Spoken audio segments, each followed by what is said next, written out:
We also have patches about the longest walk. Again, this is how we're going to raise monies to get back. We're not going to ask Congress, we're not going to ask the White House or any agency or any grant money at all. We're gonna go back the way we came, by the goodness of the people. And I want to say that the people out there were very generous, very extremely generous. We'd arrive sometimes late at night, and they would have been waiting for us 6-7 hours, but they did wait.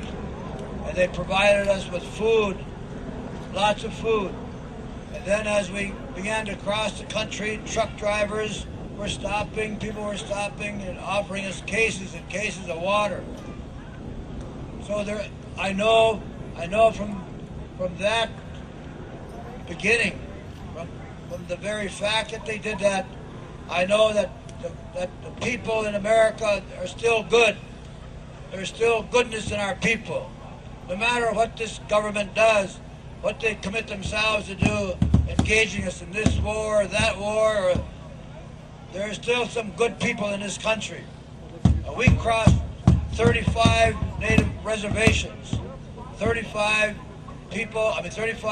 reservations from California, Arizona, New Mexico, Oklahoma, Louisiana, also in, they're not federal recognized, but state recognized in Alabama, also in North Carolina, Virginia.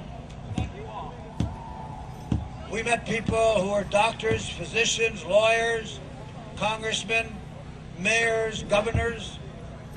It was a great walk. And so we concluded it yesterday, and today's a celebration for us. But I wanted this headdress here. It took a long time to get here to Washington, D.C.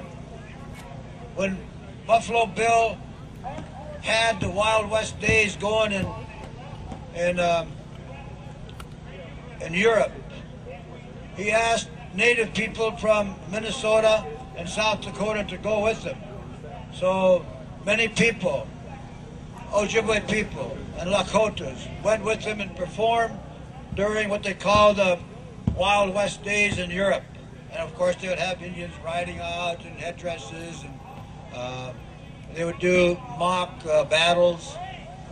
But one of the Ojibwa warriors went over there. They asked people to bring their traditional dress, and my great-great-grandfather was one of them that went over there, and he passed away in Europe. And but somehow the body came back, but all his belongings. And then in January of last year, a friend of mine was going through an antique shop and saw this in a glass encasement, and written in it was from the Ojibwe warrior Bagdagijik. So I have it. He saw it. He said, "Dennis," he called me from Paris. He said, "Dennis, what is your Indian name?" And I told him, and he said, "Is that Ojibwe or Chippewa?" Of course, he knows me only by Ojibwe, and he said it was a Chippewa warrior. So 90-some years later, the headdress comes back, and I've chosen this day to wear it, because sometimes you see Native people with headdresses on, they got regalia on, and this is what I wear. Jeans and a t-shirt, and I got running shoes or walking shoes. So I want to thank the drummers that came, and the singers, of course. A lot of dancers coming from different ways. Some of the dancers were with us on the longest walk. Chili, the grass dancer, was with us. Also, Wayne